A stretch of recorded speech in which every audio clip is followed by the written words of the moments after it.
Good morning, Dr. Thompson. Hi, morning. Great.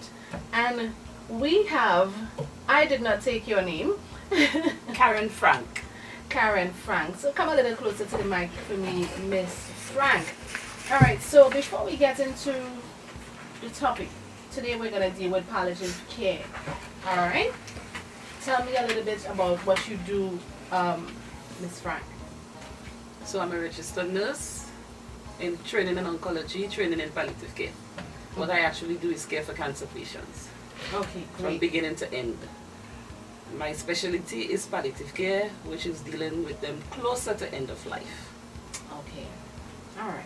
And we know what Dr. Thompson is special, his specialty. Thank you so much for joining us, both of you, of course, this morning. So ideally, one would want to know what does palliative care means. So that would be my first question. What does it mean? Okay, so palliative care means, palliative is to palliate, to care. Palliative care is care that is given to patients who have been diagnosed with terminal illness. It is geared to caring for them and their family. It offers support. It is there to say that we don't ever say there's nothing we cannot do. There's always something to be done. It supports also the nurses and all the other professionals who themselves care for patients. So it actually is a help to patients and families and a comfort to the staff. Excellent. So what are some of the things that, give me, walk me through some of the palliative care. So is it a service? Would you call it a service? It is a service and it Yeah. is been given to members of the public in the community. So you don't come into the unit. We have scaled it down in order to manage it because we started off small. So we do it when you can no longer come into us for care. And it's mostly offered to cancer patients at this time. So we go into the homes, we offer them support, pain management, whatever support they need at that time of end of life. Mostly it's a lot of counseling for the family members and caregivers and the children and families who come out to support the dying. What we actually trying to do is have people die with dignity, die among their family members, die among their loved ones, people who actually care for them, and not die in a hospital or in a building where you're just there and you're not getting that human touch that you need to go peacefully. I understand the twist on this. So it's at a stage where the cancer is so bad, there's nothing that you can do. We don't say that. We don't ever say there's Okay. nothing we can do. There's always something we can Good. do. Even Okay. if it's just to sit there and hold someone's hand. There's always something we can do. Where there is life, there is hope. There is hope. All right. So, what do you have to add to this, Dr. Thompson? I would say that perhaps being in oncology or around oncology, the most important thing that helped me develop as a doctor was being exposed to the idea of palliative care. A lot of times our instinct as doctors is to treat disease, yeah? And the way we relate to the whole concept of death and dying is as if it is an enemy, something to be stopped at any cost, no matter what we have to do. So a lot of times, during the course of my career, especially earlier on, you would have seen situations where the person is dying and, death comes with tubes and all sorts of things and lights and whistles and all sorts of things being stuck into you. Yeah. But when I think about it for myself, because my day will come as well, what do I want that experience to be like? And it has nothing to do with hospitals, it has nothing to do with doctors and nurses, it has everything to do with the people closest to me. Yeah. And it was only when I got to work with cancer patients and when I got to learn a bit more about palliative care that I realized just how important it is. And what Ms. Frank was saying, in terms of reaching people when they can't come to us. It was a huge deficiency in the system where a cancer patient who is no longer curable and is deteriorating reaches a point where they can physically, it's impossible to get to us, right? You may be bed bound, right? You can't walk, you can't get out of your bed, for let's get to the hospital or get to the clinic. Yeah. And there was nothing for them at one point in time. You know, now we have something that we go to them. Right. And the care continues. And just to chime in with what Ms. Frank said again, there's always something we can do, you know. And it's hugely empowering and hopeful. Yeah. Yeah. Well, it's good to hear that. You know, this is the Hope program, so it's good to hear that there is hope in the topics that we really discuss. And you definitely enlighten us on the hope that there is for breast cancer, even all the other cancers. You know, just get tested. You know, eat right, live right, do different things, and of course, sometimes it's. I don't want to say, well, there's nothing you can do, because you already told me there is something that you can do. So, how does one access this service? It's easy to access the service. You see a general practitioner wherever he or she may be, whether in the hospital, private, or in the health center, and they give you a referral to palliative care. From the time the referral comes, the first thing is to contact the patient. So we always ask for a phone number. So if the referral comes in today by a relative, by this evening we'll contact you. Right. Just to let you know your referral is here and to start the process. It's a very intimate and personal service. Yeah. So I realize I want to ask more, you know, I want to ask what are some of the things, you know, I want to know, you know, I really want to know. Okay, let me see if I can give a little structure to Yes, give me a launching scenario. point. Yes, Yeah. give me a scenario. So you try to imagine a person who is beyond cure, right? So, okay, so I'm a doctor, so I'll start with the point that's most natural to me. I think about your physical symptoms. What are you experiencing? So the biggest symptom people will complain of is pain, Yeah. right? But beyond pain, there's shortness of breath, there's loss of appetite, there's nausea, vomiting. There's a lot of things that people experience on that final road. So palliative care is more or less directed in the first instance at managing those symptoms and improving your quality of life as we go down that final road. But it's more than that, because you're not just a body having symptoms, you're a person, right? Yeah. You're a person adjusting to the idea of letting go. You're a person whose family has to adjust to the idea of letting go. So palliative care looks at things, everything from managing your pain with medication to putting rails in your bathroom so that you could be independent to sit on your toilet. You know, it's so all-encompassing and broad, and yet essentially humanistic in its outlook. If I might add, palliative care also deals with the emotions of the patients and their families. Sometimes we have a lot to deal with it in a situation where family members we haven't spoken to each other in the past, and palliative care now have to bring them together, because you don't want people dying and left family members feeling distraught and emotionally upset. So we do all that. We bring families together. We even bring people to the point where they ask for a minister or somebody of religion when that wasn't their choice in the first place. Right. When death is close, people see religion. Mm-hmm. Spirituality is always there, but when death is close, they then see religion. And they ask you to bring somebody.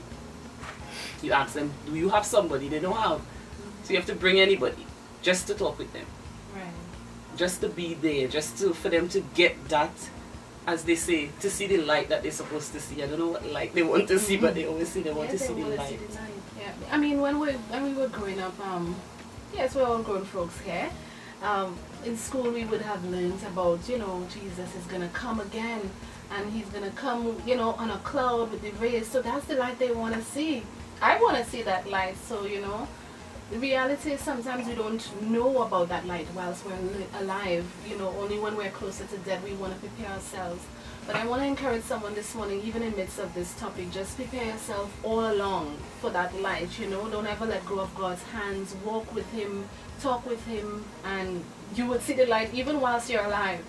You know, so when you're on your bed, I don't want to call that the other word, the D word. When you're on that bed, and you know. You just want to know that there is a light, and the light is always there with you. So I understand what you're saying, Ms. Frank. So tell me some more about this palliative care. Another thing we find we have to do a lot now, because it's not cultural for us. People don't make wills. People don't dispose of the assets before dying. Yeah.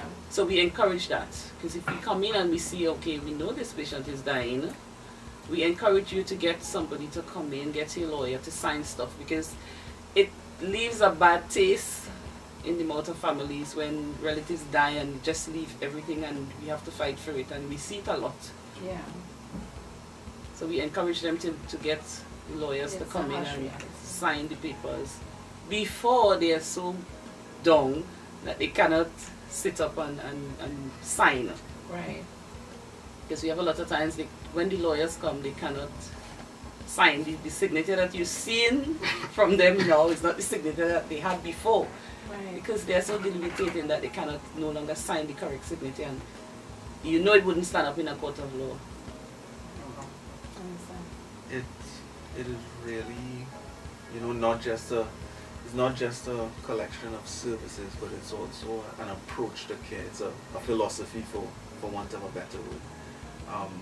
And it is a lot. Ms. Frank would have mentioned pastoral care. It's a lot about people's faith, essentially. And I think the best explanation I could give of it is when you think of Christ in the garden the night before the crucifixion, and he prays, let this cup pass from me, but your will be done.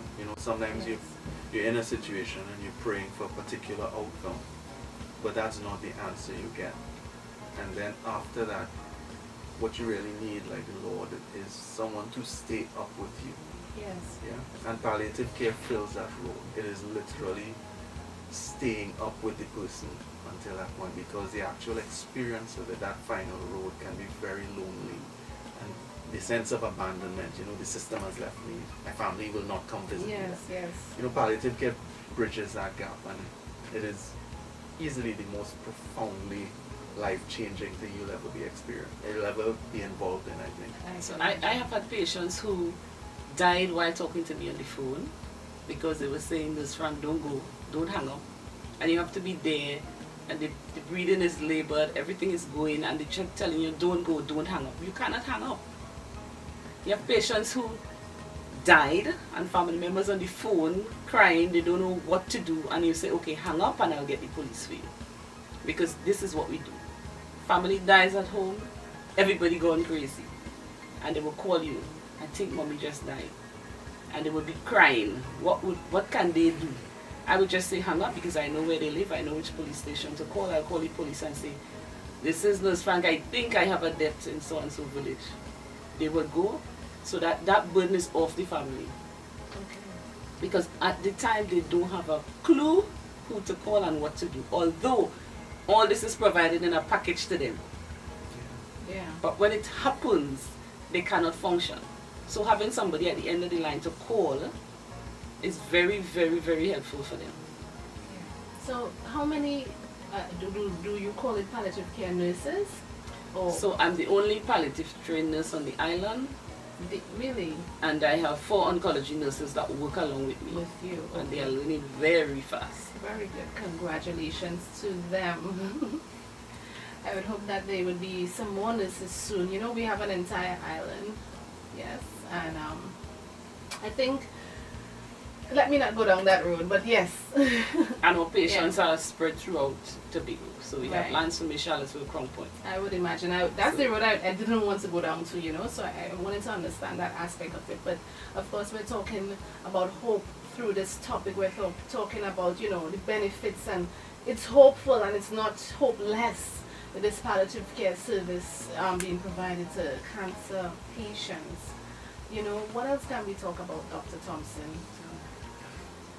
I would say talk about people, talk about the families. Mm-hmm. It's not just that the system is responding in a better way now with this service. The fact is, family members have been sitting up with their relatives, rubbing their back and bringing a glass of water. For years, hundreds of years since we've been a species. I Right. think this has been happening, and Right. and we still do that. I have been privileged to see, I think, the best of us as people. People are amazing. People Yeah. are amazing, and they do not abandon and they do not run away. Oh, They that is actually good. they stick with it, and all the service really, I guess in essence, seeks to do is support that process. Right. Yeah, not institutionalize it, Right. not take it out of the home and Mhm. put it away somewhere where no one sees it, but actually support what's always been happening. And it was something that I would have learned coming across to Tobago, Right. because in Tobago the preference is for people to be at home in that situation. Yeah. You know, we're very family oriented in that aspect, and Yes. it's you know, it's everything from visiting to sitting up to neighbor making a potapello kind of thing. Communities and families and people are actually amazing, and you get to see that through palliative care. Excellent. People helping people. Yeah. I think even from the families that we have dealt with, they themselves have said that it has been great help for them, because having a family member ill at home with no support, you actually feel hopeless. But because palliative care comes in and shows you and teach you and is there to support you a phone call away, they have always said to us that it has been helpful for them, making them able to care for the patients at home. So I think palliative care is really creating hope. And you know, in terms of like just knowledge transfer, skills transfer, sometimes at the end of the road, the family members who've been taking care of the patients, I would say they have enough skills to open a nursing home sometimes by the time they finish, because they learn, you know. People Yeah, don't so much. they don't stand off and say, well, you come and do it. Yeah. They're involved, they're helping, you know. And we have had family members who family has passed and they themselves asked Ms. Frank, you have anybody else we could help with? Any other help you want? Because they Yeah. feel so empowered Yeah. now to care for someone I love to hear that. that they want to actually give back something. And we have had that. We have had people going into other people's home and assisting. Excellent, excellent. That is wonderful news. You know, I think I want to be a palliative care assistant sometime soon. So I want to invite persons 489-3828. You know, you could call us. Actually, call us on 639-8952. And if you have any questions, or you can text your questions rather on 489-3828 for Nurse Frank or Dr. Thompson. And you know, any question on cancer, any question on palliative care, we have two professionals here to answer. And of course, I'll be here to answer any question on hope. So join us now, you know, 489-3828, text us, and 639-8952, you can call us. All right? If I may be a little mischievous, right? Mm-hmm. Let me pose a question to Ms. Frank. Sure. Ms. Frank, would you say that palliative care is limited to cancer patients, or that it has broader applications? Definitely it is not limited. It is supposed to be given to all patients who are terminally ill. But because of our constraints here, we have scaled it down to cancer only. Okay, I wanted to ask that question as well. Sorry. That's okay. That's okay. So that's a good question, Dr. Thompson. So do you still have other patients with other ailments? Now and then you have somebody crying out for help, Mhm. and we do try to assist, but we have not yet opened it up to everybody. Okay. How long I know you're from the Tobago Regional Health Authority. We started in 2014, Okay. 23rd of September. All right. Okay, that's not too bad. Started officially at that day. Officially. Oh yes, Right. But the work was officially, being done but the work before. was being done. Before, okay. Yes, so Dr. now- Thompson and I started unofficially way back in 2011. Right. 2010. 2010. 2010. Yes. Okay, good. Yeah, 2010. So very good. So the lines are open, 639-8952, or text us on 489-3828, and you know, pose some questions to Ms. Frank or Dr. Thompson. Yeah. So the palliative care. So is it that you also leave some of the, what do you call the nursing apparatus and these different things? You leave some of these things at their home. So if something happens, of course. So we leave stuff that they need. So there's oxygen at home. We leave that, and we teach them how to use it. We teach them all the precautions to go with it, because you can't have smoking and such around oxygen. Right. Okay. So what we do, we go in with the other stuff. So like your injections, if you have to have an injection at home and there's no one there to give it, or some family members are afraid to give it, then we have to go in with that. If they're okay with it, we leave it with them. Okay. We not yet have the like suction machines and stuff to leave with them. Right. Someone is asking, which is a very good question, what are some of the challenges that you experience, or the palliative care team, what are some of the challenges you experience? We have a lot of challenges. We have a lot of challenges. Those that I'm willing to speak about are the shortage of the time. We don't have time to visit everybody because we do also work within the oncology unit. And we do visits for palliative care Monday and Wednesday. So that's a challenge. One of the greatest challenges is not having out of hours service. Because after 4, the work unit shuts down. However, the staff of the palliative care team extend their time after 4 by phone, so they can call us on our mobiles. But the out of hour care, the weekend and public holiday, that is the greatest challenge. Because for some, I don't know, for me, it seems as though sickness comes at night. So most of the calls you get in the afternoon, evening time. Yes, it's true. And night. It's true. So, and we do not yet have a service that runs after 4.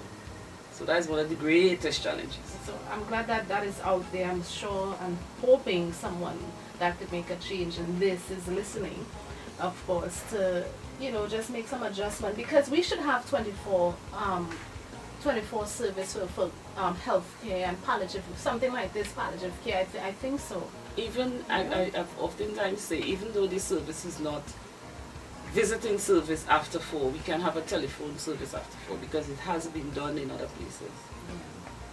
Personally, I don't see any kind of healthcare as 8 to 4 service. It could never be. I really don't see it. It could never be. Yeah.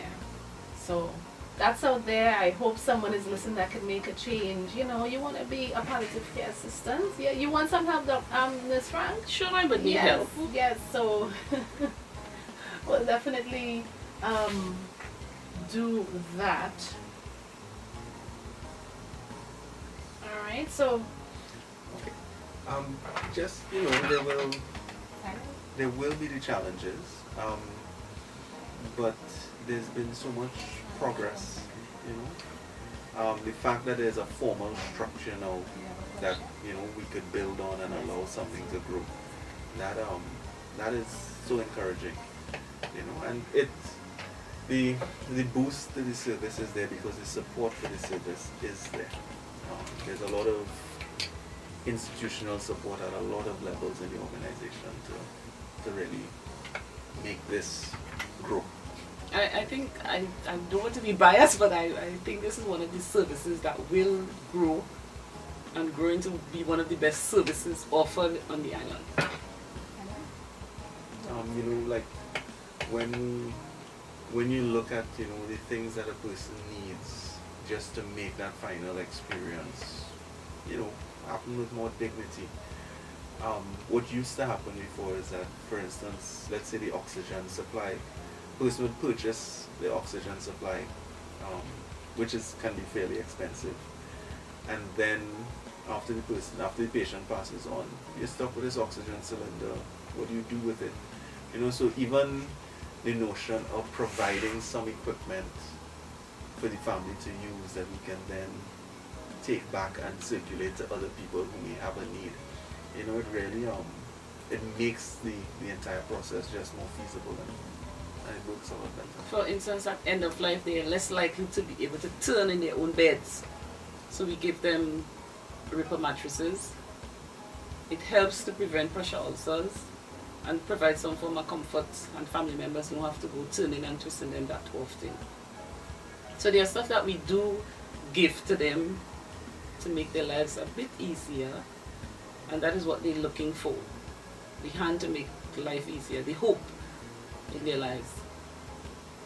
lovely, lovely, lovely. What I normally do, I say to them, when you expecting a baby, you paint the room in pink or blue. You know, you prepare for the baby. So when you're going out, let it be the same thing. Prepare for the going out. Right. I appreciate that, and I think they will as well. We have a call on the line though. Good morning. Hello. Good morning. All right.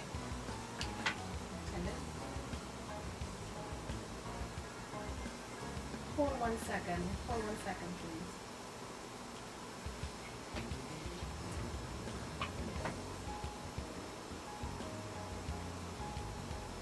Alright, I think we lost that one. Please call back, of course. I realized that I was hearing you on the phone, but I was not hearing you on the line. Right? So feel free to call back. I would love to hear what you have to say. In the meantime, there's another question. Who are some of the persons you partner with? Do you assist with planning funerals or guiding persons as to what they should do? Yes, we do. We partner with a lot of agencies in Tobago, the funeral homes. We do assist with planning funerals. When it happens, like I said before, people don't know where to turn and who to go to, especially when the death is fast.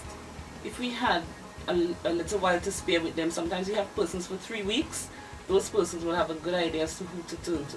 But when we have somebody coming in like a week before death, and you have to do all the emotional stuff, these technical parts as to who to bury, how to prepare, which funeral home is the cheapest. One of my nurses love to do that. She will call the funeral home and get the package for them. Right.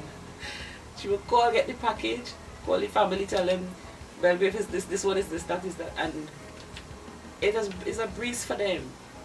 Right. Simple right. things like getting the death certificate and what to do after, how much copies to make, how to go to NIS. All this is done in palliative care. Excellent. So excellent. we actually started partnershiping with NIS and all these people that have to come into play when someone dies to make it easier. So we're trying to get links in each area so you have a person to send someone to or to call to find out something.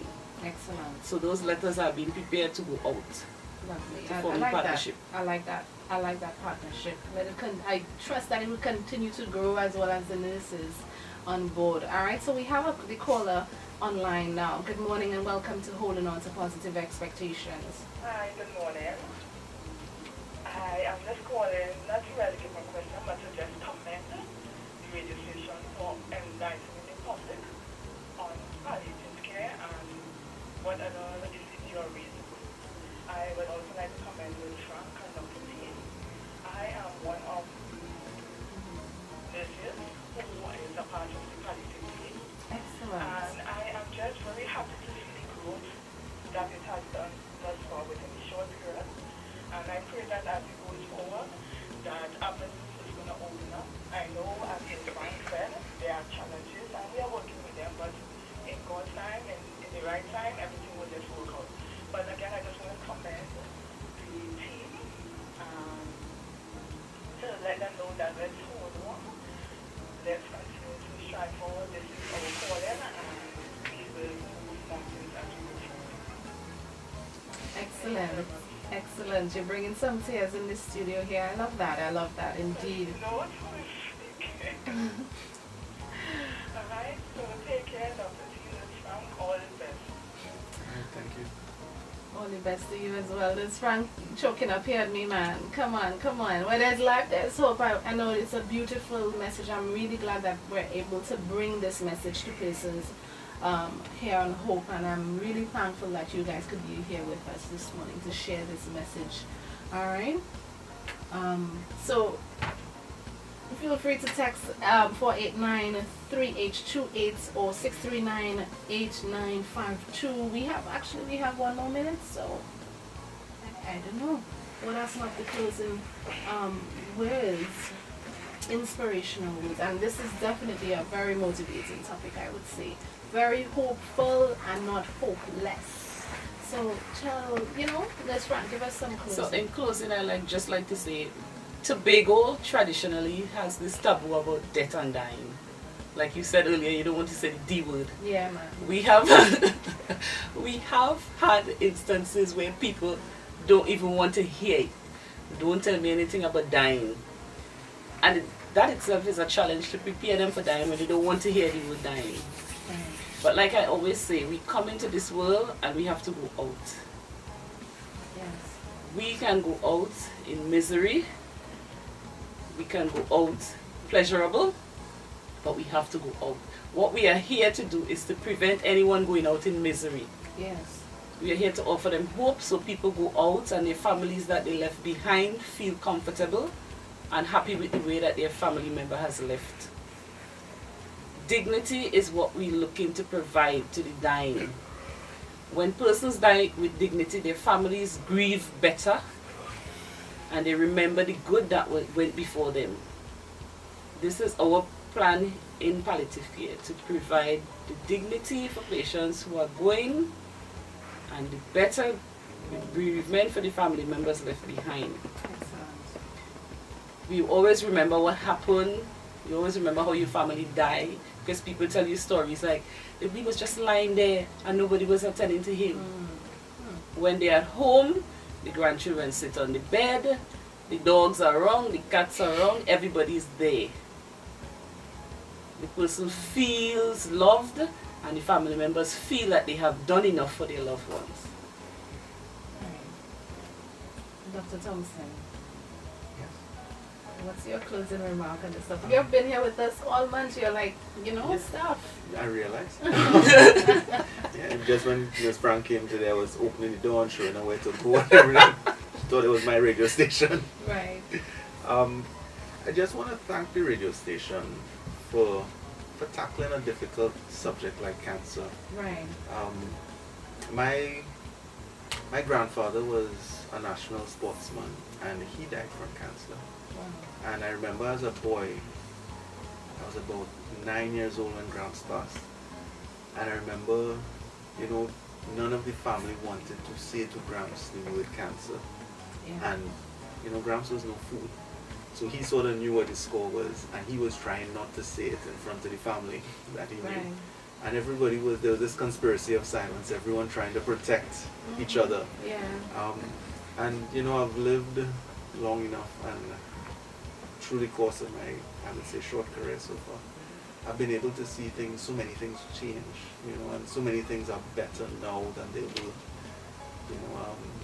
And the fact that we can sit and talk about cancer and say cancer on the radio, and and people call in and participate and send questions and have interest, this is phenomenal. So I just wanted to say thanks for having us and for performing this service to the public. Definitely. I believe that the more you know, the more you're able to do for yourself. Correct. And the phrase education is key goes a long way. Once you're educated on everything in life, it's hard to know about everything, but the more you know, the more you're able to assist yourself or help someone. And this is where people helping people comes along, because people would have gone through so many things. And sometimes Ms. Frank is sharing her experience, and persons might be interested in that. You shared your experience, and that's it. It's all about sharing the knowledge as well as experiences to help persons, So this is the platform for people helping people. We got one last question. We have to go with this one quick. So the question is, so somebody is asking, when can Tobago have a unit like Cora? Yeah. Cora has an inpatient palliative care unit where patients come in and stay, manage the symptoms, and then sent back in the community.